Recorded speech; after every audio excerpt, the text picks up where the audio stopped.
E aí, pessoal da segunda série do ensino médio, tudo bem? Eu sou o Thiago Lazarim.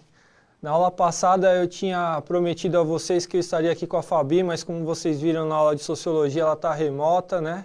Mas a gente vai ter ainda muitas outras parcerias. Então hoje o moderador da aula vão ser vocês que estão aí no chat, os professores e principalmente os estudantes que puderem falar, né, via professor.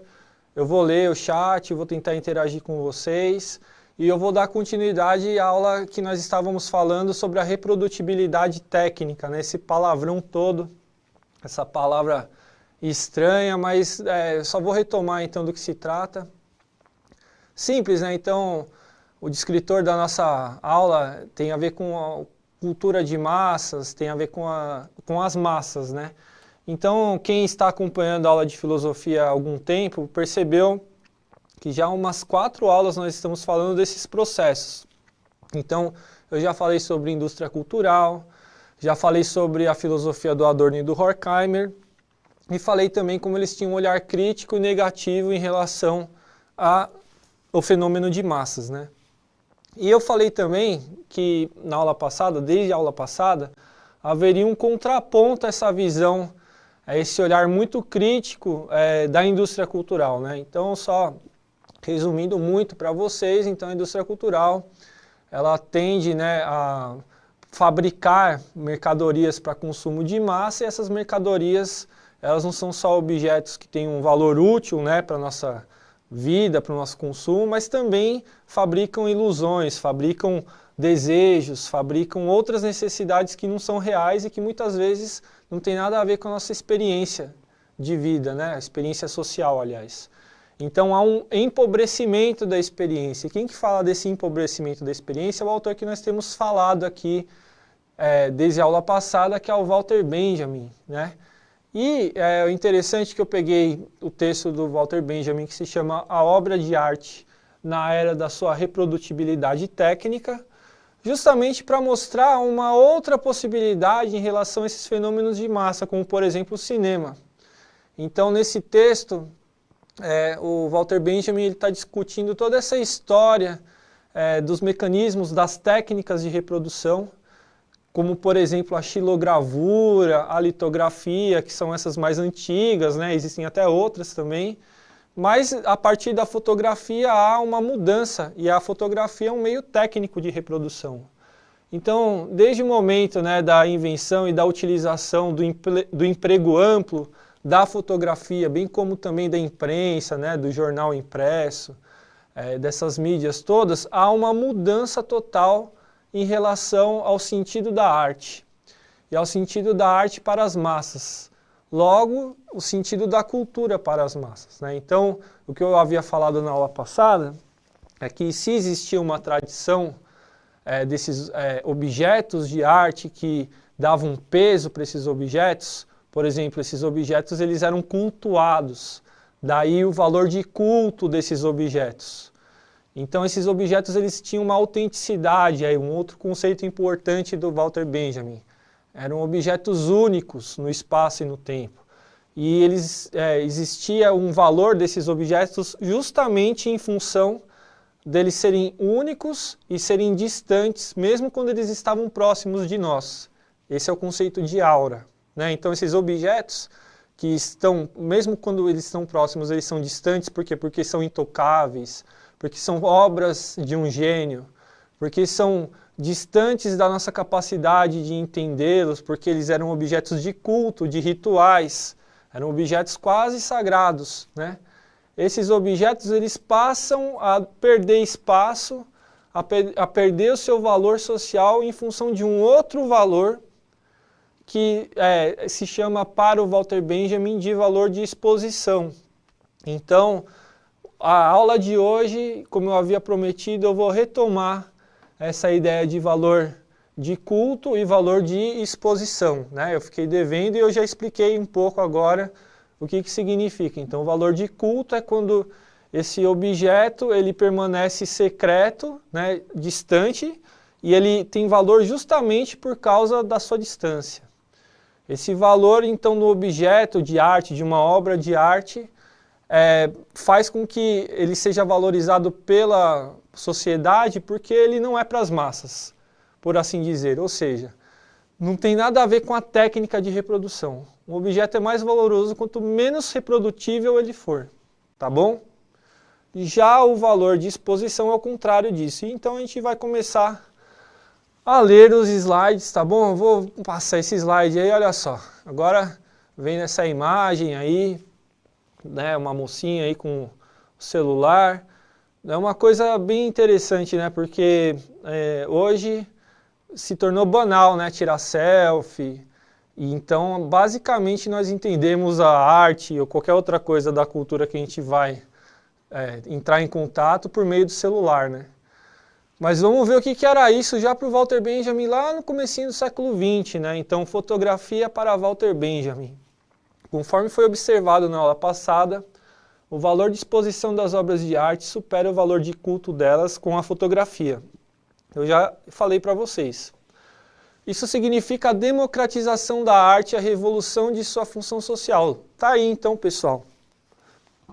Uma coisa importante que é a arte, ela muda sua função social em função da democratização dela, ou seja, a arte ela passa a existir realmente, efetivamente para as massas.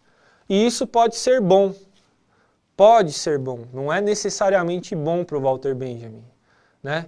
A gente tem que ter em mente, como eu já falei na aula passada, que, por exemplo, não só a fotografia, mas todas essas mídias, ou melhor, o próprio cinema foi utilizado ostensivamente pelos regimes nazista e fascista. Então, um meio de propaganda do governo, um meio que fez com que muitas pessoas fossem influenciadas por essas imagens, por esses ídolos, por esses heróis, e na verdade que essas pessoas, essa massa consumiu, tem a ver com um objetivo oculto, um objetivo inconfesso dessas pessoas que têm os poderes, né, que têm na verdade a propriedade dos meios de produção, que é o que o Walter Benjamin ele vai se referir, né? Então, esses governantes, eles nada mais representam do que uma elite muito poderosa econômica. E a massa, nesse sentido, passa a seguir esses líderes, né, o Führer alemão, porque, de algum modo, esse líder, ele representa essas massas para elas próprias, por meio do cinema, de uma forma idealizada, de uma forma romantizada. Então, é interessante como que esses líderes eles se apropriam dos desejos, dos anseios dessas massas para manipulá-las, né? Então, ele vai mexer com os afetos dessas massas na medida em que eles criam essas narrativas, esses heróis todos e reapresentam para as próprias massas aquilo que elas gostariam de ver e não a realidade mesma. Isso quem faz, para o Walter Benjamin, era, por exemplo, o regime fascista e nazista, com o cinema. Mas ele via, por exemplo, desde Charlie Chaplin, desde outros grandes cineastas, aí uma possibilidade que ele vai chamar aí de uma refuncionalização da arte, de uma reversão dialética, né? O que eu estou falando, essas palavras, essas expressões todas?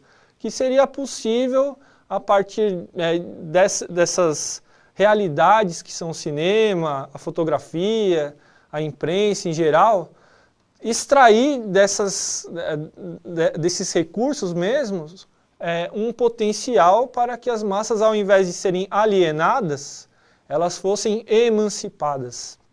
Tá certo, pessoal? É disso que nós vamos falar nessa aula. Então eu vou passar para o próximo slide. Tá aí então, cinema. Ainda para o autor, o cinema é emblemático de uma profunda transformação social que diz respeito à ideia de refuncionalização da arte. Isso significa que as categorias que definem o que é ou não considerado arte sofrem abalos. Bom, agora eu vou entrar mais no mérito dessa questão, né? Por que isso acontece? Bom, acontece porque o cinema, ele tem a própria forma do cinema, ela é totalmente diferente das artes precedentes. Então vocês viram, né, por exemplo, como que era representada a paisagem por uma pessoa antes de haver essa revolução técnica da fotografia. Havia o quadro, havia a pintura no quadro, né? Mas isso tinha a ver com o quê? Com uma cópia fiel da realidade? Não, isso tinha a ver com a imaginação desse artista que tinha que pensar nesse todo, que era a paisagem. Ele, com o seu pincel, ele pintava essa imagem que ele tinha para si, por mais realista que ela fosse, ela também era uma criação de uma pessoa só, né? Que era o artista. Daí tem a ver então com essa ideia de aura e de ser irreprodutível também. E ao mesmo tempo essa pintura ela não conseguia reproduzir fielmente essa realidade representada. A fotografia é diferente, ela não só fazia isso, né? A fotografia, com a invenção da fotografia, ela não só tirava a foto da realidade em si e a representava do modo como ela estava aparecendo naquele momento, como também ela era reprodutível, ou seja, você poderia tirar centenas de fotografias. Essas fotografias poderiam colocar em circulação infinitas imagens, né? Então, por exemplo, imagens que ficavam confinadas em museus, em lugares de culto, né, ritualísticos, elas poderiam ser retiradas daquele lugar e reapresentadas para pessoas que jamais teriam condições de frequentar esse espaço. Então, isso teria um poder ilimitado, impresso nos jornais, nas revistas, nos magazines, e assim aquelas pessoas que não tinham o conhecimento daquela arte, elas passam a saber que elas existem, essas artes todas, essas obras de arte, e com isso há um impacto sim na capacidade e na faculdade dessas pessoas terem uma imaginação, terem uma percepção do mundo. Então isso mexe com a percepção das pessoas. Elas verem criações que elas não tinham acesso antes é algo revolucionário. Mas o cinema, ele faz uma outra coisa ainda, né? O cinema, ele faz algo que é mais ainda drástico, né? Isso para o Walter Benjamin. Ele consegue criar realidades completamente diferentes a partir do sequenciamento dessas imagens que são tiradas pela fotografia. Porque o cinema é isso, né? São sequências de imagens que têm um curto espaço de tempo que elas são passadas numa sequência e que nossa visão ela não consegue perceber esses hiatos entre as fotos, né? Então nós vemos movimento. Então a fotografia ela é estática, mas o que faz o cinema, ele põe essas imagens em movimento. E ao colocar essas imagens em movimento, faz com que nós criemos uma percepção completamente nova da realidade. A gente pode ampliar essa realidade, a gente pode diminuir, ver de longe, ver de perto, criar algo perfeito. Então o cinema, para o Walter Benjamin, ele poderia atingir a perfeição, uma vez que o diretor ele tinha a capacidade de manipular, teria, né, a capacidade de manipular a sequência dessas imagens de um tal modo que nós veríamos um filme de uma forma perfeita, né, de uma forma que na realidade isso jamais aconteceria. Mas ao fazer isso, o público ele também teria o potencial de pensar para além daquilo que a sua visão, seus órgãos sensoriais lhe permitiriam, né? Então a nossa visão ela tem um certo limite, o cinema ele ultrapassa esse limite. E ultrapassa, isso faz com que nós pensemos qualquer coisa de uma forma diferente, né? Isso acaba afetando as nossas emoções também, né? Tem a ver com os afetos, tem a ver com o nosso corpo, tem a ver não só com a nossa razão, pensada separada do nosso corpo, mas tem a ver com a nossa própria forma de sentir o mundo também, né? Então é algo muito revolucionário que o cinema se propõe a fazer e faz efetivamente. E não só isso, daí o Walter Benjamin vai falar também do ator, do papel do ator, que não é mais de representar outro, mas a si próprio. Mas vamos passar os outros slides, tá bom, pessoal? Prometo para vocês que vai ter interação logo mais. Ah, olha só, interação. Então, dito tudo isso que eu acabei de falar, eu quero que vocês reflitam aí por um instante. Estudantes, participem aí, tá bom? Você já sentiu que algum tipo de obra de arte, cinema, música, teatro, dança, transformou seu modo de enxergar a sua vida?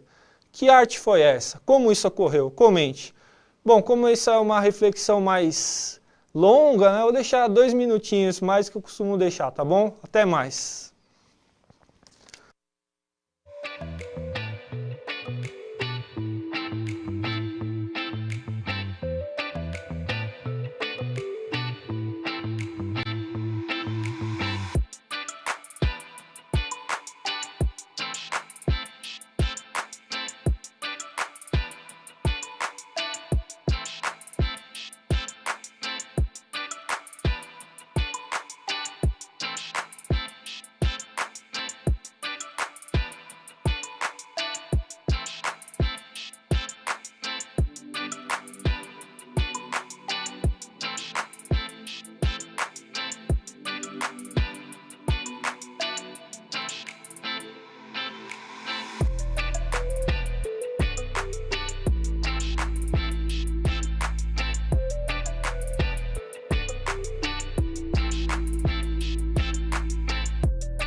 Bom, tivemos algumas respostas aqui, mas eu vou optar por aquelas que são de estudantes, tá bom, professores? Vamos lá. Então, o professor Gilberto falou da aluna Bruna, né? Sim, a dança, a música e a arte em si, elas me deram um olhar diferente que me ajudou a ver o mundo de outra forma. Creio que foram as músicas, né, da Stephanie, que deve ser uma estudante, e do professor Sérgio, né? Olha só, Escola Orlando, Parque do Carmo, Diretoria de Ensino, Leste 4, eu dava aula na Leste 5, legal. Creio que foram as músicas, já que elas podem ser escritas por qualquer pessoa que queira expressar um ponto de vista ou ideia, né? Daí eu penso bastante no rap também, né? Só um parêntesezinho. Eu fiz uma tese sobre o rap, né? Então é uma importante forma de uma refuncionalização de arte e uma democratização da arte também. A gente está falando de meios de reprodução técnica. Os MCs e os DJs, eles utilizam meios técnicos, né? O MC, o microfone, o DJ, a picape, para justamente reorganizar, né? Remixar, enfim, reexibir, reapresentar uma música que foi de algum outro autor. Então coloca em questão a autoria, né, da obra de arte, ou seja, mexe com a sua aura, mexe com a aura da obra de arte e faz com que as pessoas tenham acesso ao quê? A um ritmo dançante, envolvente e também com uma mensagem que está lá na letra da música, que faz a gente pensar e refletir sobre a nossa realidade. Então, legal que vocês mencionaram a música, eu sei que muitos alunos, eles gostam, né? Então, vou falar aqui outra que veio aqui do professor Edson por causa do Herbert, né? Olha só, obras de arte, por exemplo, olhasse com um novo olhar, um modo para interpretar o mundo com base dessa característica. Bom, eu não estou conseguindo entender tão bem, porque acho que está um pouquinho, um texto meio extenso, mas, enfim, eu quero ler sempre o que vocês estão mandando e dialogar com vocês. Eu puxei essa ideia aí do rap, mas não é só o rap não, tá? Tem muitas outras músicas aí que fazem a gente pensar e repensar a nossa vida, tá bom? Então, eu vou passar o próximo slide. Cinema para as massas. Para Benjamin, a produção da arte deve ser orientada em função de sua característica de reprodutibilidade, isto é, seu processo de montagem deve ser pensado em função dos aparelhos técnicos que organizam as representações que serão visualizadas pelos espectadores.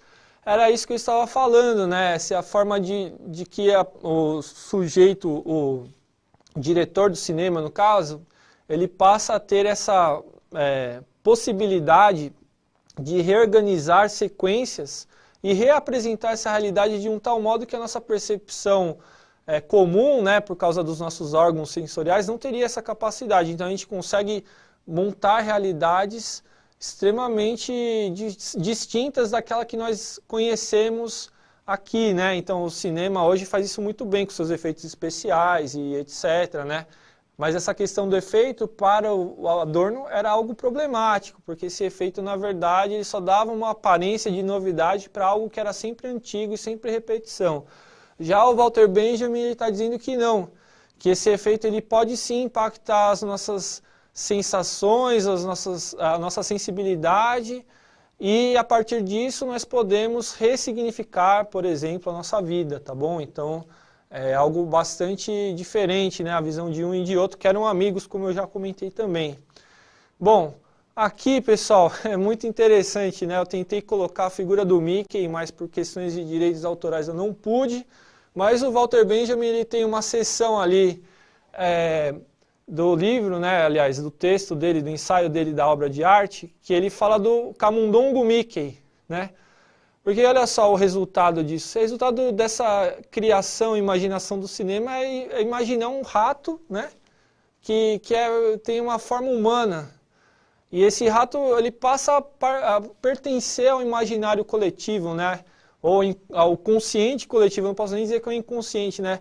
A imaginação coletiva toda também pensa no camundongo Mickey como parte da sua vida. Agora, o Walter Benjamin, ele pensa o Mickey, mas ele pensa também no Freud, ele pensa também na psicanálise, ele pensa no impacto que a criação de personagens do cinema, ou então do desenho animado também, que pode aparecer no cinema, tem uma repercussão, ele nos interpela, né, de uma tal forma que as nossas sensações, mais do que as nossas sensações, o nosso entendimento do mundo, o nosso psiquismo, a nossa organização psicológica, se eu posso dizer assim, ela passa a funcionar de uma outra forma. E funcionando de uma outra forma, nós podemos agir também de uma outra forma. E daí, então, a importância do cinema, né? O cinema poderia emancipar as pessoas, porque a questão da alienação, ela passa também pela consciência das pessoas. Então, em vez do cinema ser algo que apenas aliena as pessoas, o cinema pode vir a ser também, dependendo do modo como ele é utilizado, algo que emancipe os oprimidos, as pessoas que estão sendo exploradas, etc. Tudo tem a ver, então, com a questão da propriedade privada também para o Walter Benjamin. Ele dizia nesse texto que, uma vez que houvesse a apropriação dos meios de produção, no caso ele estava falando do cinema, pelas massas, o cinema seria feito pelas massas e para as massas realmente, né? Mesmo porque o cinema é uma arte coletiva, né? Não existe só uma pessoa capaz de fazer o cinema. Você tem câmeras, você tem um diretor, você tem assistentes, você tem atores, você tem uma coletividade toda trabalhando no cinema que já configuraria, aliás, uma divisão social do trabalho. Então, a obra do cinema nunca seria uma obra individual, e sim uma obra coletiva. E se essa obra coletiva ela fosse feita pelas massas, o valor social seria ainda maior, né? Então, a aura desse objeto de arte deixaria de existir, né? Essa autenticidade deixaria de existir, o valor de exposição do cinema poderia, sim, fazer com que as pessoas criassem vínculos e revolucionassem as suas vidas, no caso delas serem ainda pessoas alienadas, pessoas expropriadas, né, dos meios de produção, enfim.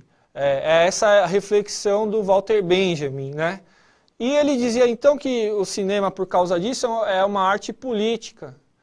E é diferente então daquilo que eu estava falando da estetização da arte, né? Então, quando o cinema representa a população, as massas, de uma tal forma, que é uma forma alienante, né? Por exemplo, essa ideia da arte pela arte, que a arte não tem uma função social. Por exemplo, que um cinema feito para um público que são só de especialistas, né? Ou então quando o cinema ele é algo que encobre a realidade, que visa desviar a atenção das pessoas, e etc., ou seja, o cinema ele está se desviando da sua função política. Ele está se tornando uma pura arte e, portanto, sem valor social nenhum. Então, ele é crítico da ideia de estetização da arte. O que seria importante afirmar, no caso do Walter Benjamin, é que a arte do cinema ela é eminentemente política, dependendo do modo como o cinema ele é utilizado. Tá bom, pessoal? Essa foi a aula. Foi o fechamento desse ciclo de aulas que eu fiz sobre o cinema, sobre a função social da arte. Eu espero que vocês tenham aproveitado, deixem sua avaliação ao final da aula. E eu espero vê-los. Também vão lá no meu Instagram, se vocês quiserem, podem conversar comigo lá, criticando ou não. Estou sempre aberto aí a opiniões, tá bom? Um grande abraço e fui. Tchau.